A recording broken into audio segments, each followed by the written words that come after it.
Stock market की किसी company में अगर हमें इन्वेस्ट करना है तो हमें ये जानना बहुत ज़रूरी है कि वो आज के दिन कमा कितना रही है, हर क्वार्टरली या फिर हाफ ईयरली या फिर वो सालाना कितना कमा रही है, क्योंकि इससे हमें ये अंदाज़ा मिल जाता है कि कंपनी का आज के दिन सेल क्या हो रहा है, किन चीज़ों पे कंपनी खर्चा कर रही है, इंक्रीजिंग ऑर्डर में सेल है कि डिक्रीजिंग ऑर्डर में आ रहा है, कि क्या सिनेरियो क्या चल रहा है आज के दिन, क्योंकि सेल हो रही है प्रोडक्ट की जो कंपनी बेच रही है, तभी तो हमें उसमें इन्वेस्ट करने का मजा आएगा। अदरवाइज सेल घट रही है तो फिर हम क्या मतलब है इन्वेस्ट करने का, क्योंकि कल को तो वो कंगाल हो जाएगी, हमारा पैसा डूब जाएगा, राइट।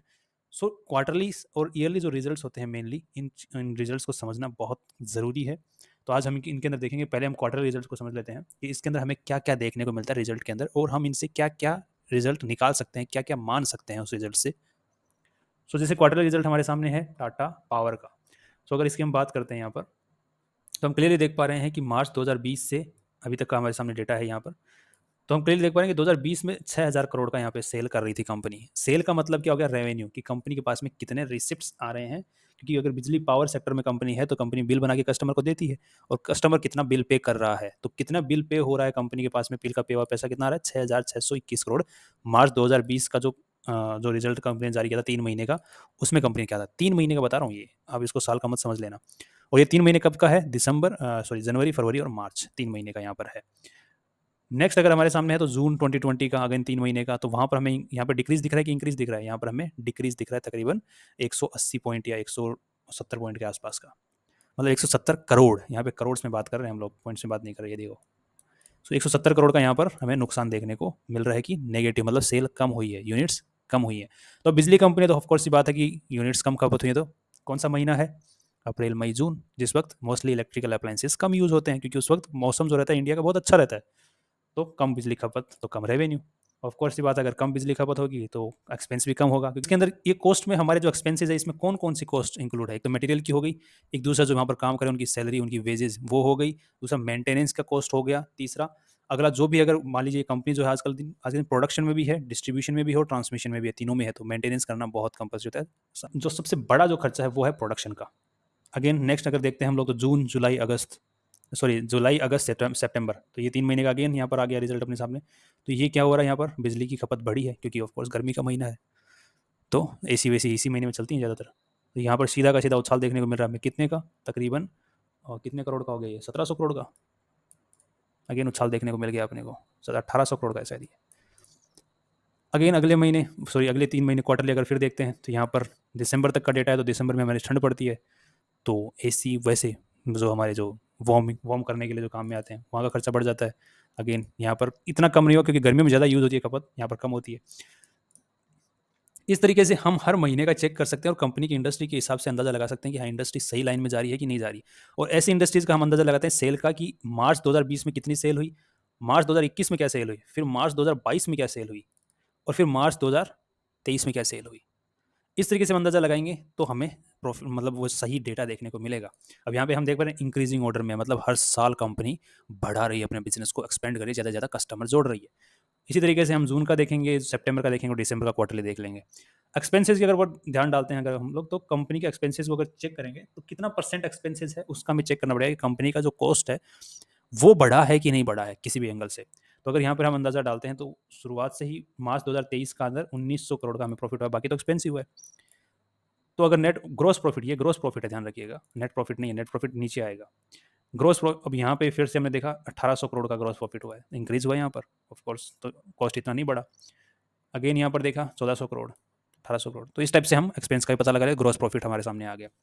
नेक्स्ट जो होगा इसके अंदर से, जो ये है ओपीएम, ओपीएम का मतलब क्या होता है, जो ऑपरेटिंग मार्जिन, ऑपरेटिंग प्रॉफिट जो होता है, ये ऑपरेटिंग प्रॉफिट ही हुआ जिसको हम ग्रॉस प्रॉफिट बोलते हैं। तो कितना परसेंट है ये ग्रॉस प्रॉफिट, 15% है, कितने, किसका, टोटल सेल का, राइट। नेक्स्ट जो चीज़ हमें यहाँ पे देखने को मिल रही है वो मिल रही अदर इनकम। कोई भी कंपनी, जैसे इसका कंपनी का मेन बिजनेस क्या है, पावर जनरेट करना, ट्रांसमिट करना और घरों तक पहुंचाना, और वहां से जो बिल इकट्ठा होता है वो कंपनी का मेन रेवेन्यू सोर्स है, तो यही मेन कंपनी का बिजनेस है।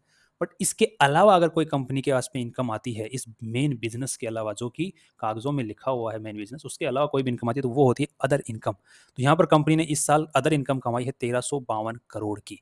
अब ये अदर इनकम कुछ भी हो सकती है, हो सकता है एडवर्टाइजमेंट हो सकता है कि कंपनी जो है दूसरे प्रोडक्ट्स सेल कर रही है, दूसरी कंपनियों के सेल कर रही है।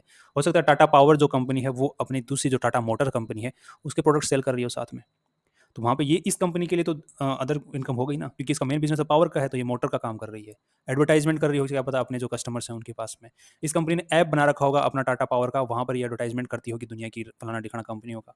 तो वो सारी इनकम जो कि इसके मेन बिजनेस के अलावा इनकम है, वो सारी की सारी हो गई अदर इनकम। तो यहाँ पे 1352 करोड़ की अदर इनकम है। इस कभी भी हम अदर इनकम जो इनकम होती है उसको कभी परमानेंट नहीं मान सकते, वो आज है कल को नहीं हो सकती है।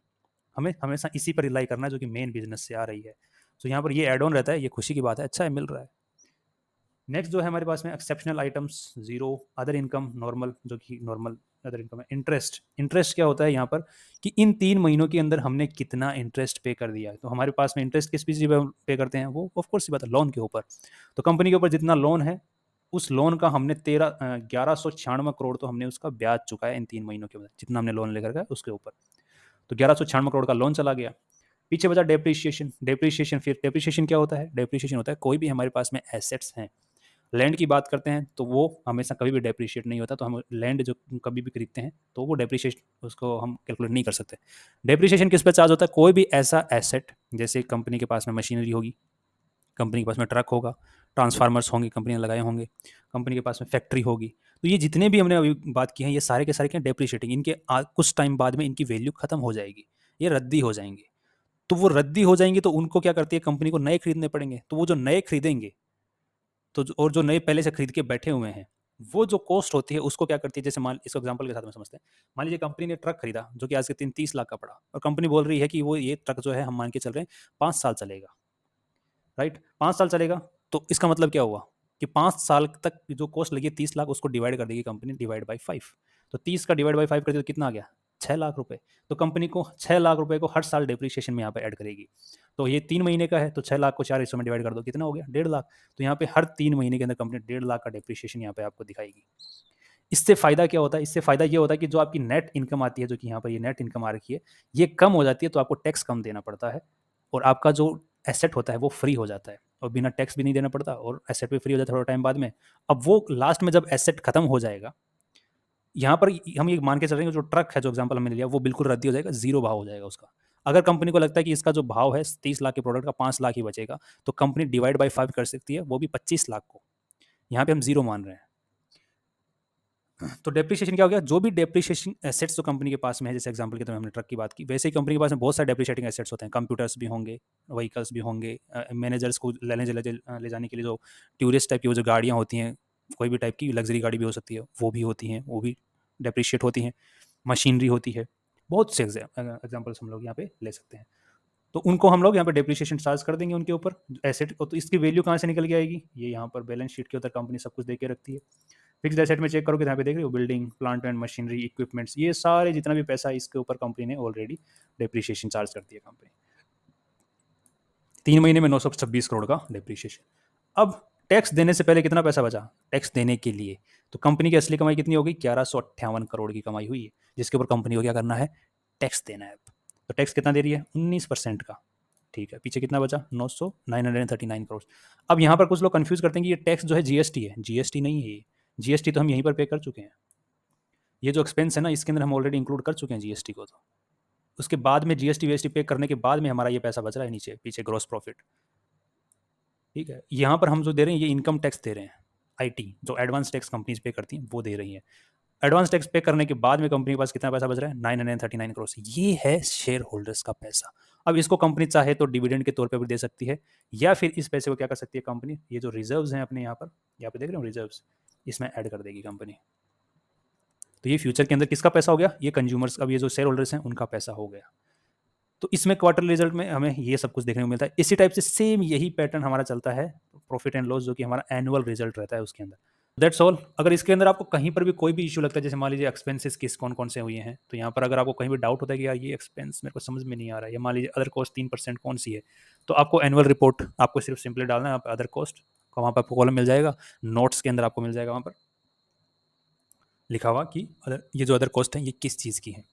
अगर आपको ऑपरेटिंग प्रॉफिट में कहीं पर नजर आता है कि अदर इनकम ये जो है एक्सेप्शनल किस चीज़ का खर्चा हुआ है, तो ये भी आपको वहाँ मिल जाएगा किस चीज़ का खर्चा हुआ है। अगेन कहाँ पर, एनुअल रिपोर्ट जो कंपनी जारी करती है। एनुअल रिपोर्ट में आपको पूरी जानकारी मिलेगी, सारे सवालों के वहाँ पर आपको जवाब मिलेंगे, जो कि यहाँ पर आपको कहीं पर भी डाउट होता है आप वहाँ पर सर्च कर सकते हैं। एक बार एक एनुअल रिपोर्ट भी खोल करके देख लेते हैं अपने सामने, जैसे अपने फाइनेंशियल ईयर 23 अभी चल रहा है, तो इसी की एनुअल रिपोर्ट आ गई है। तो एक बार इससे पहले एक बार रिजल्ट देख लेते हैं इसका, फाइनेंशियल प्रॉफिट एंड लॉस का। तो यहाँ पे हम देख पा रहे हैं कि 55,000 करोड़ का टोटल यहाँ पर क्या हुआ है, रेवेन्यू जनरेट हुआ है, मतलब सेल हुई है। 47 करोड़ के आसपास में हमारा 47,000 करोड़ के आसपास में खर्चा हुआ है, जिसके अंदर 76% तो मैन्युफैक्चरिंग कॉस्ट है।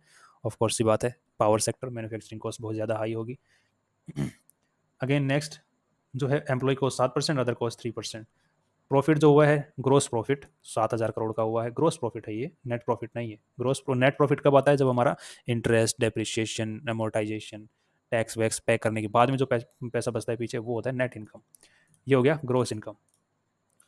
इसके बाद में हमें क्या होता है, ये मिलता है अदर इनकम, देखने को मिलती है। अदर इनकम 5,000 करोड़ के आसपास में हुई है। यहाँ पर एक चीज़ और बता देता हूँ आपको कि ये जो ग्रोस इनकम है, ROCE हम लोग निकालते हैं यहाँ पर, ये आपको सब मिल रहा होगा, ROCE, return on capital employed. ये ROCE यही है, ये परसेंटेज ऑफ प्रॉफिट है ना, ये परसेंटेज प्रॉफिट, ये कहाँ गया, ये रहा, ये ROCE यही है, कोई अलग चीज़ नहीं है।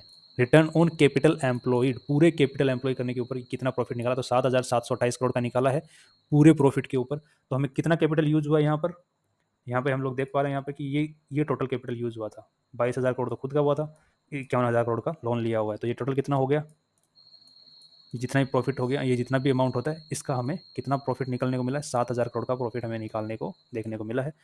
तो उस हिसाब से हमें ROCE निकल जाएगा, ये रहा ROCE 12% के आसपास।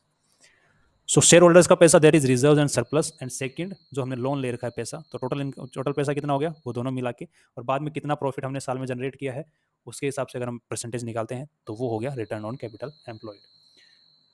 और ROE आपको यहाँ पर एक देखने को मिलता है, ROE शब्द, ये होता है नेट इनकम, जो कि सिर्फ और सिर्फ रिजर्व एंड सरप्लस, ये जो आप देख रहे हैं रिजर्व एंड सरप्लस, इस पैसे के ऊपर हमने नेट प्रॉफिट कितना कमाया है, जो कि ये है 3,810, इसके हिसाब से निकल के आता है ROE, रिटर्न ऑन इक्विटी जिसको हम बोलते हैं, क्योंकि जो इक्विटी होल्डर्स है उनका पैसा कौन सा, रिजर्व एंड सरप्लस वाला जो पैसा, वो इक्विटी होल्डर्स का है। तो यहाँ पर फाइनली हमें अगर इसके बारे में कहीं पर भी इश्यू नजर आता है, मान लीजिए कि हमें देखना है कि अदर इनकम जो है, ये किस चीज़ की अदर इनकम है, अगर हमें ये चीज़ चेक करनी है, तो हम सिंपली क्या करेंगे, एनुअल रिपोर्ट खोलेंगे। एनुअल रिपोर्ट के अंदर हमें यहाँ पर डालना है, तो आप इसकी पूरी रिपोर्ट को पढ़ सकते हैं, आपको काफ़ी कुछ जानने को मिलेगा इसके अंदर। एक बार पढ़ने की जरूरत है, बाद में आपको पता चल जाएगा कि इस टाइप से बनती है। मैं डायरेक्ट यहाँ पे सर्च कर लेता हूँ, अदर इनकम कौन सी चीज़ की है। यहाँ पर हमें ब्यौरा मिल गया है अदर इनकम का, जो फाइनेंशियल ईयर 23 के अंदर जितनी भी अदर इनकम हुई है, उसके अंदर 141 करोड़ की तो हमें इंटरेस्ट इनकम हुई है, मतलब कंपनी ने किसी को लोन दे रखा है, दूसरे लोगों को या फिर दूसरी कंपनीज को, वहाँ से 141 करोड़ का तो ब्याज आया कंपनी को। दूसरा, कंपनी के पास में डिविडेंड इनकम आई कि कंपनी ने जिस भी दूसरी कंपनी के शेयर होल्डर्स में पैसा लगा रखा है, शेयर्स में पैसा लगा रखा है, वहाँ से डिविडेंड आया है 3,895 करोड़ का। तो ये हमें जवाब मिल गया कि अदर इनकम क्या है। इसी टाइप से आप पूरी एनुअल रिपोर्ट पढ़ सकते हैं और आपको अदर इनकम का वो जो है पूरा का पूरा ब्यौरा वहाँ पर देखने को मिल जाता है। सो अगर आपको कहीं भी क्वेश्चन है इस पूरी रिपोर्ट के अंदर कि आपको कहीं पर कुछ इश्यू है जहाँ पर हम नहीं समझा पाए हैं, तो आप कमेंट्स में पूछ सकते हैं। See you tomorrow with new information. और कल हम बात करेंगे जिसके अंदर हम लोग चर्चा करेंगे कि बैलेंस शीट को कैसे रीड किया जाता है। ये थोड़ा सा बड़ा वीडियो हो सकता है बैलेंस शीट वाला, क्योंकि इसमें बहुत कुछ होता है जानने को। सी यू टुमारो।